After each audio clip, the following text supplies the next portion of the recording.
వెళ్ళిపోతానే వీళ్ళు ఎంటర్ అవ్వడం జరిగింది. ఎవరు మన ఎక్స్ఎమ్మెల్యే వెంకటేగౌడ్ ఎంటర్ అవ్వడం జరిగింది.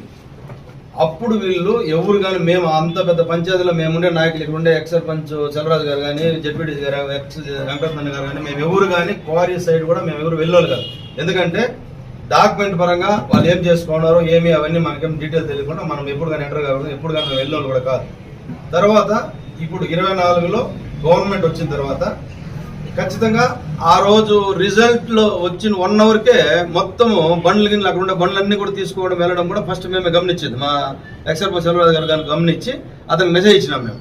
ఇట్లా క్వారీలో నుంచి మొత్తం బండ్లన్నీ వెళ్ళిపోతున్నాయి ఏమి అంటే అప్పుడు ఆయన అలర్ట్ అయ్యి మీరు అది చూసుకోండి, కొంచెము మీరు లోకల్ గా ఉన్నారు కదా, అడేదో జేసీబీ గిన్నె పెట్టి కొంచెం గాడి కొట్టి దాన్ని నిలుపుదల చేయండి, ఆ గాడి బండ్లంతా నావి, ఈ మారి వాళ్ళు తీసుకొని కర్ణాటకకి వెళ్ళిపోతారు, ఇప్పటికే కోర్టు లాస్ అయిపోయినాను నేను, ఈ బండ్లన్నీ కానీ నేను తీసుకొని వెళ్ళిపోతే ఇంకా నా పంపు కంప్లీట్గా మునిగిపోతుంది, వీళ్ళ వల్ల నాకు చాలా ప్రాబ్లం వస్తుంది అంటే అప్పుడు మేమంతా పోయి దాన్ని ఉన్నిన కాడికి వెహికల్స్ ఆల్రెడీ అర్థం వెహికల్స్ మేము తీసుకొని వెళ్ళిపోయినారు వాళ్ళు, ఏదో 1, 2, 3 ఉండేది మేము నిలుపుదల చేసి వాటికి మళ్ళీ మా పిల్లలు 2 ముగ్గురున్నాం అక్కడ బందోబస్తుగా పెట్టి ఆయనకేమో కొంచెం హెల్ప్ చేసి ఆయన పడతాను బాధ 5 సంవత్సరాలుగా మేమంతా చూస్తూ ఉంటాం కాబట్టి మేమేదో కొంచెం హెల్ప్ చేసి నిలబెట్టినాం.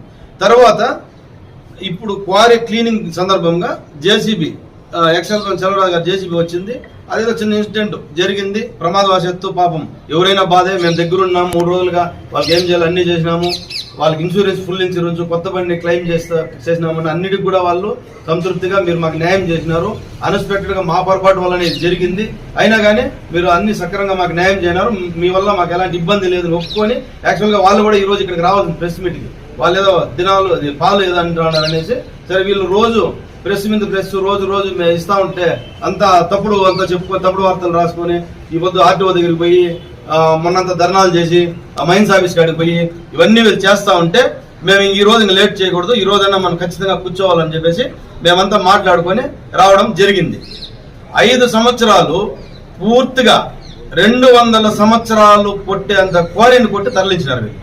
మాకు గొల్లపల్లి రోడ్లో కానీ ఇట్లా పొలమాసలపల్లి రోడ్లో కానీ కంప్లీట్ గా రోడ్లు మొత్తం సర్వనాశనం చేసేసి మేము ఎన్నోసార్లు మన అన్న ఇప్పుడు ప్రజెంట్ ఎమ్మెల్యే అమరణ గారు వస్తే కూడా ఎన్నోసార్లు విన్నవించుకున్నాం. మేము ఇంతవరకు పొలమాసల పిల్లలు పుట్టిన తర్వాత ఎవరు కూడా క్వారీలో ఇంత చేసింది లేదు, ఇంత దౌర్జన్యంగా.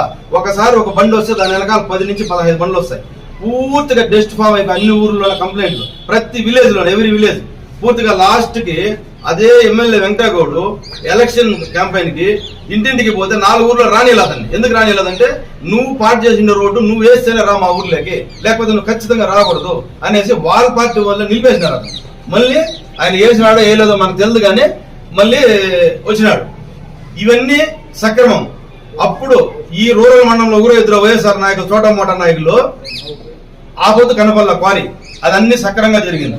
ఈ రోజు అక్రమం. ఎందుకంటే ఇప్పుడు ఆయన ఇంకా బ్లాస్టింగ్ చేయలేదు, క్వారీ స్టార్ట్ చేయలేదు, ఏమీ చేయలేదు. ఆయన 2023లో లైసెన్స్ అయిపోతే 2024 ఎలక్షన్ వరకు కొట్టి నిట్ గా తోలుకోండి లోడ్లు తోలుకున్నప్పుడు సక్రమం. లైసెన్స్ టైం అయిపోయింది, లీజ్ టైం అయిపోయిన తర్వాత కూడా అతను తోలుకుంటే సక్రమం. ఈ రోజు అక్రమం. ఆ రోజు మాకేం తెలుదా నిలబడాలంటే, మాకేం తెలియదు గొడవ చేయాలంటే అదే క్వారీ దగ్గరికి పోయి ఈ రోజు 3 రోజుల నుంచి రోజుకి 15 నుంచి 20 మంది క్వారీ దగ్గర రావడము, బెదిరించడము, మీకు అట చేస్తాం ఇట చేస్తాం మిమ్మల్ని చంపుతాం నరకుతాం పడుస్తాం అనడము, ఈ మాదిరి ఈ రోజు చేస్తా ఉన్నారు. ఆ రోజు నీ క్వారీ సక్రంగా నీకు అన్ని ఉండి సక్రంగా నువ్వు నడిపింటే నువ్వు ఎందుకు బండ్లు ఎత్తుకొని పారిపోతావు? జనార్దన్ నాయుడు గారి వెహికల్స్ తీసుకొని రిజల్ట్ వచ్చిన 1 గంట సేపు ఎట్లా పారిపోతావు? ఈ రోజు అక్కడికి వచ్చే ఈ వైసీపీ నాయకులకి బుద్ధి లేదా అని అడతా ఉన్నాను నేను ఈ సందర్భంగా. ఎందుకంటే ఈ 5 ఏళ్ళు మీ కళ్ళు కనపడలేదా? ఆయన ఏమన్నా క్వారీ ఏ పొద్దున లీజుకి తీసుకున్నాడా, ఏ పొద్దున క్వారీ నడిపినాడా? ఆ క్వారీ పుట్టు పురోతన మేముంది మాకు తెలుసు కదా, లోకల్ గా మేము అక్కడ ఉండేవాళ్ళు స్థానికంగా. శవ రాజకీయాలు చేస్తున్నారు. నేను ఫ్యాక్టరీ హ్యాండ్ ఓవర్ చేసుకున్నాక నేను క్లీనింగ్ చేస్తున్నా. స్టాక్ ఉంది, స్టాక్ ఒక ఓనర్ నేను. వాళ్ళు కొట్టినా ఎవరు కొట్టినా నాకు మైనింగ్ డీలర్ లైసెన్స్ కాబట్టి నాకు క్రషింగ్ స్టోరింగ్ సెల్లింగ్ కి నాకు లైసెన్స్ ఉంది. ఇంకా 20 years కాబట్టి నా క్రషర్ కాబట్టి నేను దాన్ని సాక్రిఫైస్ చేస్తున్నా. నేను క్లీనింగ్ చేస్తున్నా.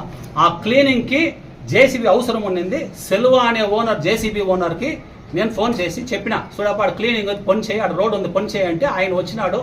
వాళ్ళ మనుషులు వచ్చి క్లీనింగ్ చేసినప్పుడు ఏమో ఒక ఇన్సిడెంట్ అయింటుంది. క్వారీ లోపల నడలే, క్వారీలో నేను పని చేయలే, జమీన్లో నడిచిండి అది క్వారీ పక్కలో. దాన్ని పెద్ద భూతద్దాలతో వేసి యాక్సిడెంట్ని జనార్దన్ నాయుడు హత్య చేసిన ఒకరు, కంప్లైంట్ చేయని ఒకడు, ఎన్నెన్ని రకాలో మీకే తెలుసు. మీ ముందు సోదరులకి మేము శవ రాజకీయాలు చేసే సంస్కృతి మాకు లేదు. మా పెద్ద ఆయన మాకు ఆ సంస్కృతి నేర్పలేదు. మేము అట్లా వాళ్ళు కాదు. దానికే 3 రోజులు ఆగిన. ఈ రోజు కూడా వాళ్ళు ఆగడాలు వినలేకుండా నేను మీ ప్రెస్ ముందుకు వచ్చిన, లేకుంటే ఇంకా ఒక 4-5 రోజులు రాకూడదు అనుకున్నా. ఎవరైతే చచ్చిపోయారో నా తమ్ముడు కావచ్చు, మా స్నేహితులు కావచ్చు, వాళ్ళ ఆత్మ శాంతి కావాలా, మా వల్ల సహాయం చేస్తాము. ఆ ఓనర్ అయితే సెల్వం కూడా చాలా మంచివాడు. జేసీబీ, కొత్త జేసీబీ, ఇన్సూరెన్స్ ఉంది, క్లెయిమ్ అయింది. మా వాళ్ళ హెల్ప్ కూడా మేము చేస్తాము. వీళ్ళు మాత్రం శవాలకు రాజకీయం వేసేసి అట్లా వాళ్ళు మేము కాదు. అయితే సహాయం చేయాలి కానీ కష్టం ఉందని పెట్రోల్ పోసి ఇల్లుకాల్చే అట్లా వాళ్ళు సంస్కృతి ఈ వైకాపా గవర్నమెంట్, ఈ వైకాపా నాయకులది.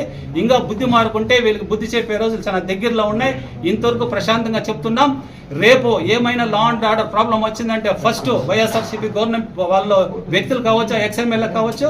సెకండ్, ఎవరైతే ఈ లా అండ్ ఆర్డర్ని కంట్రోల్ చేయలేకపోతున్నారో ఈడుండే కొందరు అందరూ అని చెప్పండి, నేను కొందరు పోలీసు వాళ్ళు మారకపోతే లా అండ్ ఆర్డర్ ప్రాబ్లం వస్తుంది. దీనికి అంత బాధ్యులు ఈడుండే పిఎస్ఐలో ఎవరు హౌస్ ఆఫీసర్స్ ఉంటారో వాళ్ళే అని కూడా నేను వినిపించుకుంటున్నాను. ఇట్లుందంటే ఆయన దీనిపైన స్పెషల్ ఫోర్స్ ఎన్ఫోర్స్మెంట్ వేస్తున్నాడు, కమిటీ వేసినాడు. ఎవరైతే ఈ మైనింగ్ ఏమారిచ్చినారో, ఎంతైతే రాయల్టీ ఏమారిచ్చినారో వీటికంతా ఒక కమిటీ వస్తుంది. ఆఫీసర్స్ కూడా, కన్సర్న్ ఆఫీసర్స్, మైనింగ్ కావచ్చు, కరెంట్ ఆఫీసర్స్ కావచ్చు, రెవెన్యూ ఆఫీసర్స్ ఎవరైతే ఈ పట్టాలు ఎత్తుకొని వచ్చారో వాళ్ళందరూ కూడా సస్పెండ్ అయ్యేది తథ్యం, ఇది సత్యం. ఇవన్నీ కూడా ఎవరు ఏమారిచేయగలదు. వాళ్ళతో ఉండేదంతా fake documents. They have no right to enter the my property. నేను లీగల్ ఓనర్ని అనే దానికి నాతో అన్ని సాక్ష్యాలు ఉన్నాయి. ఏం మీరు అడిగినా కూడా నేను ఆన్సర్ ఇచ్చే రెడీగా ఉన్నాను. ఈ 3 రోజులుగా జరిగింది మీకు తెలుసును. ఇప్పుడు నేను 2 నెలలకు ముందు నా క్రషర్కి వస్తేనే పోయే సిఐ గారితో కంప్లైంట్ ఇచ్చినాను. నా వెహికల్స్ ఇట్లా వాళ్ళు ఎత్తుకొని పోయినారు అంటే సిఐ గారు కంప్లైంట్ తీసుకొని డాక్యుమెంట్స్ అడిగిన డాక్యుమెంట్స్ అంతా ఇచ్చిన. సిఐ గారు దానిపైన యాక్షన్ తీసుకోలే. 15 నెలలు ఇచ్చుకొని పోయినా. మీరు పెద్దోళ్ళతో నుంచి చెప్పియాలా అని చెప్పినారు. ఈ పెద్దోళ్ళు అంటే ఎవరు నాకు అర్థం కాలే. ఓహో సీఎం ఏనేమో ఈ స్టేట్కి అంతా పెద్దోళ్ళు ఆయన చెప్తా ఉండేదని నేను నేరుగా సీఎం గారితో పోయినా. సీఎం గారితో లెటర్ ఇచ్చిన, సార్ ఇట్లా అయింది మైనింగ్, యాక్షన్ తీసుకోవడం లేదు చూడండి. ఇది దీనిపైన కూడా, ఈ మైనింగ్ పైన కూడా అంతా కూడా ఇచ్చిన సార్కి. దానిపైన అక్నాలెడ్జ్మెంట్స్ ఉన్నాయి. దానిపైన ఎంక్వైరీలు జరుగుతూ ఉంది. మళ్ళీ ఎస్పీ గారికి డైరెక్షన్స్ ఇచ్చి ఎస్పీ గారి తప్ప నేను పోతే ఎస్పీ గారు కేసు ఫైల్ చేయమన్నారు. సిఐ గారు అప్పుడు కూడా స్పందించలే. ఎవరో ఏఎస్ఐ గారితో కేసు కట్టించారు. ఆ కేసు చూడండి. ఇప్పుడు ఏదైతే శరత్ కుమార్ వచ్చిన 1.4 బెయిలబుల్ సెక్షన్స్ ఉండే థెఫ్ట్ కేసు, వెహికల్స్, ఇది కాకుండా బెయిల్ ఇచ్చే ప్రసక్తే లేదు. 5 మనుషులు ఉన్నారు. పోలీసు వాళ్ళ ముందు నేను పోలీసు సోదరులను అడిగేది ఒకటే, డిపార్ట్మెంట్ వాళ్ళు ఇప్పటికైనా మారండి, గవర్నమెంట్ వచ్చింది, న్యాయం చేయండి. కేసు ఉంది, కేసు ఉండే వాళ్ళు మీ ముందున్నే ఫ్యాక్టరీ దాకొచ్చి ఈ రోజు దౌర్జన్యం చేస్తే మా వాళ్ళు వీడు శరత్ కుమార్ వీళ్ళని పట్టుకోండి, మీరు కేసు ఉంది అంటే మీరు పట్టుకోలే. ఎంతవరకు న్యాయం? దీనిపైన గౌరవనీయులు ఎస్పీ గారు స్పందించాలి, యాక్షన్ తీసుకోవాలి, వీళ్ళని అరెస్ట్ చేయాలి, నా ప్రాపర్టీ రికవరీ చేసి ఇవ్వాలి, నాకు న్యాయం చేయాలని నేను వినిపించుకుంటున్నాను సార్. వాళ్ళు పోయి ఆర్డీఓ తక్కువ కంప్లైంట్ చేసి అంతవరకు బాగానే ఉంది, నేను ఒప్పుకుంటా. వీళ్ళు నా ఫ్యాక్టరీ దాకా వచ్చి విజువల్స్ ఉన్నాయి. 2 days బిఫోర్ వాళ్ళు ఎవరో మనోజ్ కుమార్ ఎవరో 15 మంది వచ్చి గలాట్ చేస్తే ఆ రోజు నేను డిఎస్పీకి ఫోన్ చేసిన, నా ఫోన్లో రికార్డ్ ఉంది. సార్ ఇట్లా ఎవరో దౌర్జన్యంగా ఫ్యాక్టరీ మీద వచ్చి గలాట్ చేస్తున్నారు సార్, ప్రొటెక్షన్ ఇవ్వండి అని. సరే వాళ్ళు పంపించలేదు. నేనే సర్ది చెప్పి మా వాళ్ళకంతా సర్ది చెప్పి మా వాళ్ళంతా పోయి ఇబ్బందులు కాకుండా పంపించారు. ఈ రోజు బాలాజీ నాయుడు 3 రోజులుగా పనికి మాలినాడు. కచ్చికెట్టుకొని డబ్బులు తీసుకొని కకృతి పొడి నాతో 3 లక్షల రూపాయలు తీసి తినిండి అట్లా కూడా ఈ బాలాజీ నాయుడు. ఆ బ్రోకరు ఈ రోజు నా పైన వచ్చి సవాల్ చేస్తున్నాడు. దీనికి నాకు చాలా నొప్పిగా ఉంది. వీళ్ళు నన్ను హత్య చేయాలని వచ్చినారు సార్. ఈరోజు జనాలను తోడుకొని బాలాజీ నాయుడు ఆయన మాట్లాడే విజువల్స్ ఉన్నాయి. నా ఫ్యాక్టరీ దాకా వచ్చి నేను అగ్రిమెంట్ నేను ఓల్డర్ అయితే, నేను ఫ్యాక్టరీ ఓనర్ అయితే వాళ్ళకి ఏం సరిపోని, బాలాజీ నాయుడు అండ్ అదర్స్కి ఏం సరిపోని, నా ఫ్యాక్టరీతోకి ఏమైనా పని ఉంటే కన్సర్న్ వాళ్ళు ఎవరైనా ఉంటే వాళ్ళు రావచ్చును. కానీ జనాలను తోడుకొని నా ఫ్యాక్టరీ మీదకి వచ్చింది దౌర్జన్యము. నన్ను అక్రమంగా సింపుల్ అని వచ్చిన వాళ్ళు ఈ వ్యక్తులు నా జనాల పైన ఉన్న నా జనాలకంతా బెదిరించారు, బెదిరించి తొందర చేశారు. ఆడ 2-3 కూడా గాయాలు అయినాయి. నేను దీనిపైన కంప్లైంట్ కూడా లాడ్జ్ చేస్తున్నా. వాళ్ళ పేర్లు number 1 Balaji, number 2 Manoj Reddy, number 2 Partha, number 4 Srinivasulu, number 5 Shiva, ఎవరో శ్రీనివాసులు, టోటల్ 9 అండ్ అదర్స్ ఉన్నారు సార్. వాళ్ళు ఎందుకంటే నేను కొత్త కాబట్టి ఏరియాకి నాకు కరెక్ట్గా ఐడెంటిఫై లేకపోతున్నాను. 9 మనిషి వచ్చినది వాస్తవం. వాళ్ళంతా 20-30 మనిషి వచ్చినారు దౌర్జన్యంకి. మా వాళ్ళు నాకైతే ప్రాణభయం ఉంది సార్. వీళ్ళని ఇంకా ఈ ఎక్స్ఎమ్మెల్యే నుంచి నాకు హత్య చేయాలనుకున్నాడు. ఏమైనా కూడా నాకేమైనా నేను 100 కిలోమీటర్స్ నుంచి రావాల శాంతిపురంకి. నేను సిఏ గారికి కూడా ఫోన్ చేసినాను. నాకు ఫోన్ వస్తేనే సార్ ప్రొటెక్షన్ ఇవ్వండి సార్, మా వాళ్ళకి ఇట్లా తొందర అవుతా ఉందంటే దానిపైన మా లీడర్స్ పైన ఇంకా స్పందించి మా పంపించారు, తూతా మంత్రంగా చేశారు. నాకు ఫ్యాక్టరీకి కానీ నాకు కానీ ప్రొటెక్షన్ వల్ల మా పని వాళ్ళు ఉంటారు. ఏమైనా కూడా జనాలకు కానీ నాకు కానీ ఏమైనా number 1 Venkategowda, number 2 Balaji Naidu and others sir. నాకు ఏమైనా these 2 people and others sir total responsible. నాకు ఇన్ని కోట్లు లాస్ చేసింది కాకుండా, నా వెహికల్స్ ఎత్తుకొని పోయింది కాకుండా, ఇప్పుడు శవరాజకీయాలు చేసింది కాకుండా, నా పైన అత్యాయత్నం చేయాలనే ఎవరైతే దురుద్దేశం పెట్టుకున్నారో వాళ్ళ పైన సివియర్ యాక్షన్ తీసుకోవాలి పోలీస్ డిపార్ట్మెంట్. నేను మా ముఖ్యమంత్రిని కూడా వినిపించుకుంటున్నా, మా లోకల్ ఎమ్మెల్యేని కూడా వినిపించుకుంటున్నా. సార్ దయచేసి నాకు రక్షణ ఇవ్వండి. నన్ను అవుటర్ అంటాడు సార్. నేను అవుటర్ కాదు. అవుటర్ రాకుంటే ఆంధ్ర అభివృద్ధి కాదు. మన సీఎం గారే చెప్తున్నారు, పెట్టుబడి పెట్టే వాళ్ళంతా ఆంధ్రాకి రండి, నేనేం కానీ సౌలతులు ఇస్తానని. ఇంత దుర్మార్గము, ఇంత కక్ష ఇంత ఉంటే బయట వాళ్ళు ఎవరు వస్తారు సార్? దయచేసి నా వినుపమొక్తే మా ముఖ్యమంత్రికి కానీ, మా లోకల్ ఎమ్మెల్యేకి కానీ, మా లీడర్స్కి అందరికీ కూడా నాలాంటి వాళ్ళు వస్తేనే డెవలప్ అవుతుంది సార్. వాళ్ళని పూర్తిగా శిక్షించి నాకు రక్షణ కల్పించి నా సొత్తులు నాకు ఇప్పియాలని నేను వేడుకుంటున్నాను sir. Concerned this also AD also, current AD, you have transferred my connection without my knowledge. How it is possible? Who are the culprits? Please give me the total details. They will be punished. I have given. I am helpless because their government was there. All not only me. Total Andhra Pradesh 500 crore people were afraid of that government. What can I do? That's now I am asking my justice with our CM. I have got all documents. ఇప్పుడు శరత్ అతను 503 service number. ఇది దీనికి royal legal owner నేను. మళ్ళా ఏం చేశారంటే దీన్ని చంద్రబాబు నాయుడు గారు 2-3 సత్యాలు ప్రెస్ లో మాట్లాడితే వీళ్ళు ఇప్పుడుండే ఏడీ గారు తప్పండి చెప్తాడు నిజాలు. ఏడీ గారు తప్ప కెత్తి పెట్టారు ఆయన పైన. ఏడాటికైనా ఫోన్ సర్వీస్ పెద్దరెడ్డి తా నుంచి మినిస్టర్ తా నుంచి ఫోన్ చేసి ఆయన బెదిరించి ఈ హెచ్టీ కనెక్షన్ హోల్డర్ నాకు నోటీస్ ఇవ్వకుండా, నా నాలెడ్జ్ లేకుండా దీన్ని వేరే ఆడయమ్మను తోడుకొని పోయి సైన్ చేసి దీన్ని అక్రమంగా వాళ్ళపైన చేసుకుండ్రి, దీనిపైన చట్టపరమైన యాక్షన్ తీసుకోవాలి, ఆఫీసర్ సస్పెండ్ కావాలి. నేను మొన్న గవర్నమెంట్ వచ్చిన తక్షణము నేను ఎన్నో సర్తీలు కోర్టు కూడా పోయినా. కోర్టులో ఇది మార్చింది కూడా ఎట్లా మార్చారంటే రిట్ పిటిషన్ ఉంది. హైకోర్టులో రిట్ పిటిషన్ ఫైల్ చేసినాను దీనిపైన. హైకోర్టులో రిట్ పిటిషన్ కూడా కేర్ చేయకుండా ఆనాటి చంద్రబాబు నాయుడు గారు అపోజిషన్ లీడర్ గా లెటర్ రాసిన స్పందించకుండా రిట్ పిటిషన్ ఉన్నా కూడా గవర్నమెంట్ ఆఫీసర్స్ ని బెదిరించి కరెంట్ మార్చుకున్నారు. ఎవరిపైన?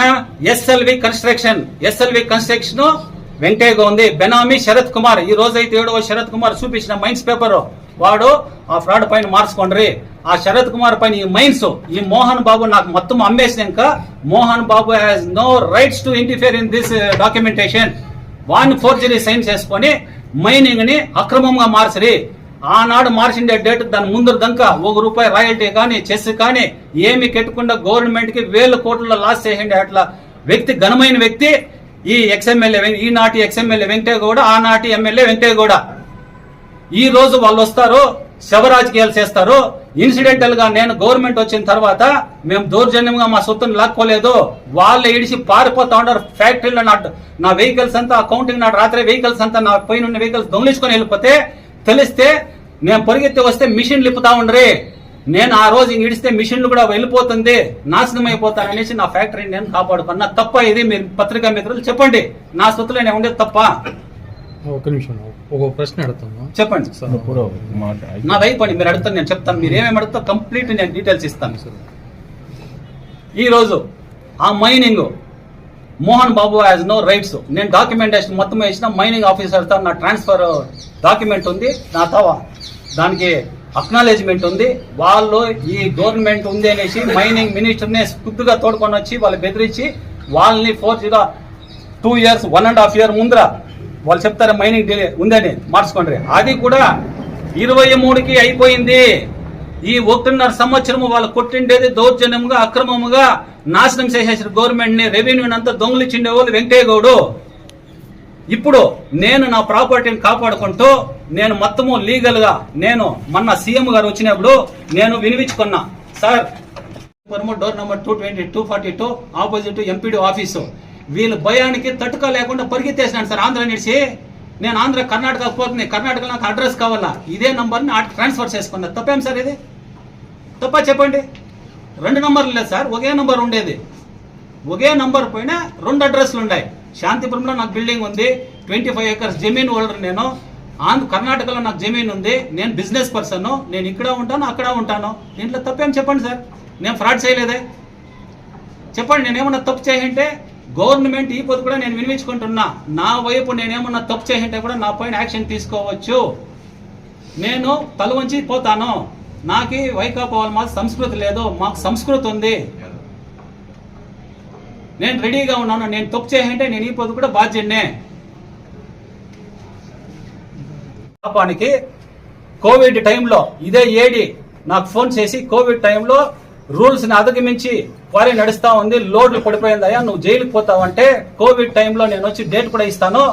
2 వీలర్ లో వచ్చి 9 o'clock దాకా పర్మిషన్ ఉంది. 2 వీలర్ లో వచ్చి నేను ఆపేసి రిక్వెస్ట్ చేసి పోతే బైరెడ్డిపల్లి స్టేషన్ లో ఆచార్య అనే సర్కిల్ ఇన్స్పెక్టర్, గోపి అనే ఒక ఎస్ఐ, 40 మంది పోలీసు వాళ్ళు, డిఎస్పీ ఆ రోజు నన్ను నడి రోడ్లో అరెస్ట్ చేసి ఫోన్ లాక్కొని పోయి నాకు నానా హింసలు పెట్టి వైట్ పేపర్ లో సంతకాలు చేసిరి.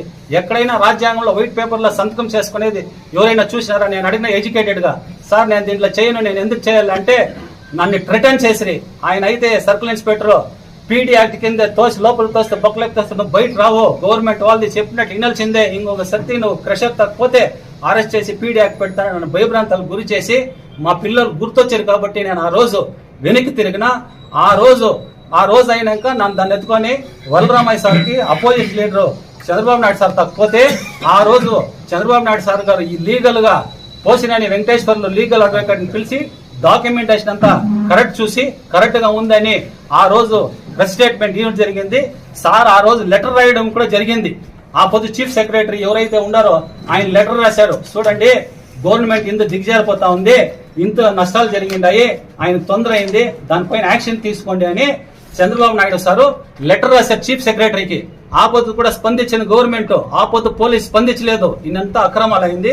మళ్ళా ఈ ఎమ్మెల్యే ఏం చేశాడంటే నేను పోయి గలాట్ చేసిన దానికి ఒక 37 లక్షల రూపాయలు చెక్ ఇచ్చాడు, బాడీకి చెక్. ఈ రోజుకి 9 కోట్లు రావాలా వెహికల్స్ ది, నాకు వెహికల్స్ బాడీగా ఈ 37 లక్షల రూపాయలు చెక్ ఇచ్చాడు. ఇది చెల్లలేదు, అకౌంట్ లో డబ్బులు లేదు, 40 చెక్ అనేసి ఇది నేను చెక్ బౌన్స్ కింద 138 డిగోజిబుల్ యాక్ట్ కింద నేను కేజీఎఫ్ కోర్టులో ఈడేయలేదని మీరు ప్రశ్న చేయొచ్చును. ఈడేది కారణం ఏమంటే ఈ గవర్నమెంట్ సరిలేదు, ఈడేసిన మనకు న్యాయం దొరికేది, కోర్టులో వీడు భయపడి ఉండలేదు, పోలీస్ వన్ సైడ్ ఉందనేసి ఆ రోజు నేను వీటి నుంచి నేను ఆధార్ కార్డు అంతా పారిపోయింది కేజీఎఫ్ కి. కర్ణాటకకు పోయే కారణమో ఈ వెంకటేగౌడ, ఆంధ్ర ఇడిసే కారణమో ఈ వెంకటేగౌడ, ఈ పొద్దు ఈ స్థితికి వచ్చే కారణమో ఈ వెంకటేగౌడ, ఈ పొద్దు ఇన్ని అరాజకాలు ఇన్ని నడిచేకి ఈ వెంకటేగౌడ కారణము. ఈయన ఏం చేశాడంటే ఈ చెక్ ఇచ్చాడు, ఈ చెక్ ఎత్తుకొని బ్యాంకుకి పోతే డబ్బులు లేవు. ఫోన్ చేస్తే ఆ ఫోన్ వాయిస్ వినిపిస్తాను, నాయుడు ఈ పొద్దు ఇస్తా రేపు ఇస్తా అని చెక్ బౌన్స్ అయింది. టైం అయిపోతా ఉంది చెక్ బౌన్స్ కేసు. ఈ రోజు ఆయన బెయిల్ పైన ఉన్నాడు, ఈ కేసులో కన్విక్షన్ అయింది. ఇది అయిన తర్వాత ఇవన్నీ అయిన తర్వాత నేను రిట్ పిటిషన్ వేసిన, హైకోర్టులో రిట్ పిటిషన్ వేసిన. కరెంట్ నా పైన ఉంది, వీళ్ళు దౌర్జన్యంగా కరెంటు బిల్లు ఆ పొద్దుకి 50 లక్షలు అయిపోయినది కరెంటు బిల్లు. చూడండి కరెంటు బిల్ ఇదండి, నా పైన ఉండే current bill Shri Venkateswara stone crusher పైన ఉండే TPT T503 సర్వీస్ నంబరు. ఇది దీనికి రాయల్ లీగల్ ఓనర్ నేను. మళ్ళా ఏం చేశారంటే దీన్ని చంద్రబాబు నాయుడు గారు 2-3 సత్యాలు ప్రెస్ లో మాట్లాడితే వీళ్ళు ఇప్పుడుండే ఏడీ గారు తప్పండి చెప్తాడు నిజాలు. ఏడీ గారు తప్ప కెత్తిపెట్టారు ఆయన పైన. ఏడాటికన్నా ఫోన్ సర్వీస్ పెద్దరెడ్డి నుంచి మినిస్టర్ల నుంచి ఫోన్ చేసి ఆయన బెదిరించి ఈ HT కనెక్షన్ హోల్డర్ నాకు నోటీస్ ఇవ్వకుండా నా నాలెడ్జ్ లేకుండా దీన్ని వేరే ఆడయమ్మను తోడుకొని పోయి సైన్ చేసి దీన్ని అక్రమంగా వాళ్ళపైన చేసుకుండ్రి, దీనిపైన చట్టపరమైన యాక్షన్ తీసుకోవాలి, ఆఫీసర్ సస్పెండ్ కావాలి. నేను మొన్న గవర్నమెంట్ వచ్చిన తక్షణము నేను ఎన్నో సర్తీలు కోర్టు కూడా పోయినా. కోర్టులో ఇది మార్చింది కూడా ఎట్లా మార్చారంటే రిట్ పిటిషన్ ఉంది, హైకోర్టులో రిట్ పిటిషన్ ఫైల్ చేసినాను దీనిపైన. హైకోర్టులో రిట్ పిటిషన్ కూడా కేర్ చేయకుండా ఆనాటి చంద్రబాబు నాయుడు గారు అపోజిషన్ లీడర్ గా లెటర్ రాసిన స్పందించుకు అది ఇస్తాను, ఆ డాక్యుమెంట్ ఇస్తాను మీకు. ఇదండి GST, ఆ ఫ్యాక్టరీ నాకు ట్రాన్స్ఫర్ అయ్యిండే GST Sri Venkateswara stone crusher GST. ఇదండి MDL licence, mining dealer licence issued by DD Chitturu, issued on 31/11/19 to 31/29 దాకా ఉంది నాకు లైసెన్స్. ఆ క్రషర్ బిల్స్ ఉన్నాయి నా తవ.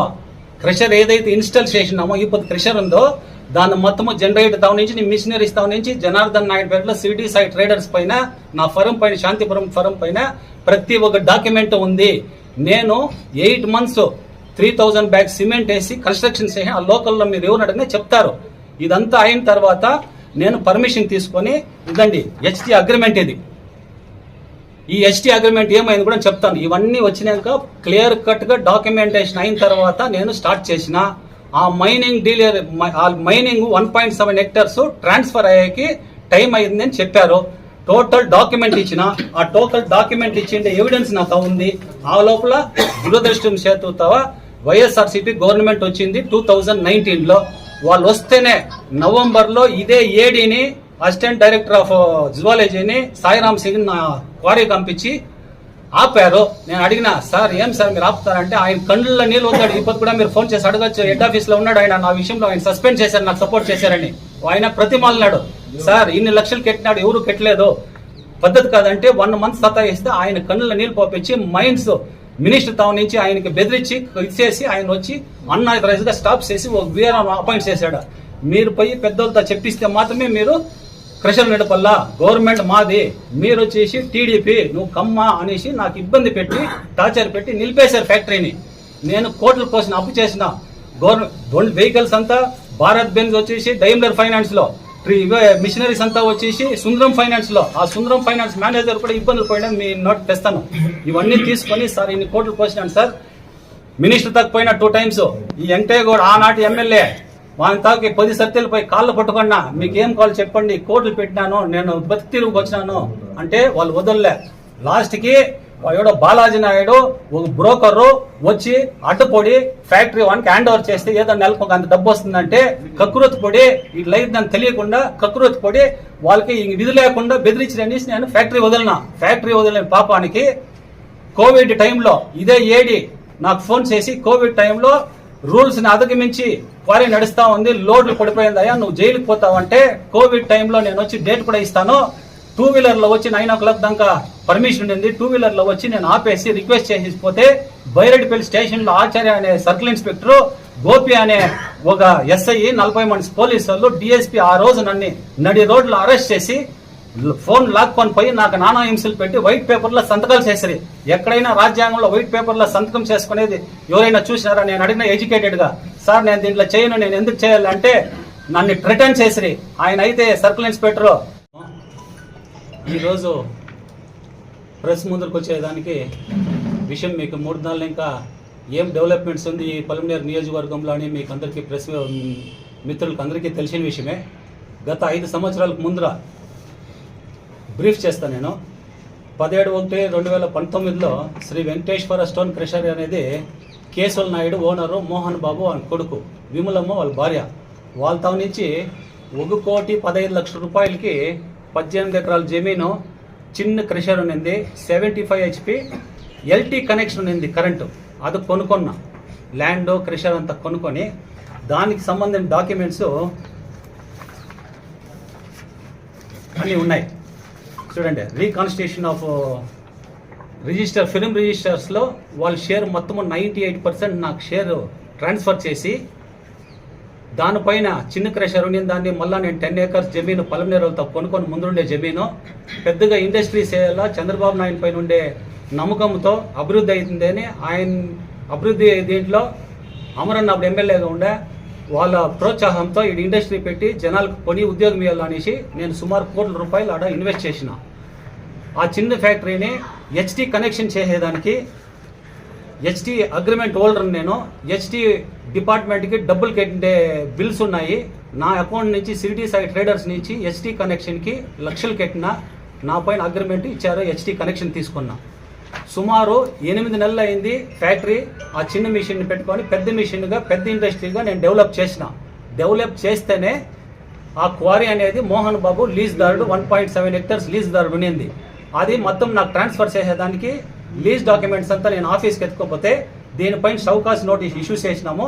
33 lakhs దీనిపైన పెనాల్టీ ఉంది అని చెప్తే ఆ రోజు సాయిరామ్ సింగ్ ఏడీ గారు ఉన్నారు మైన్స్ డిపార్ట్మెంట్లో.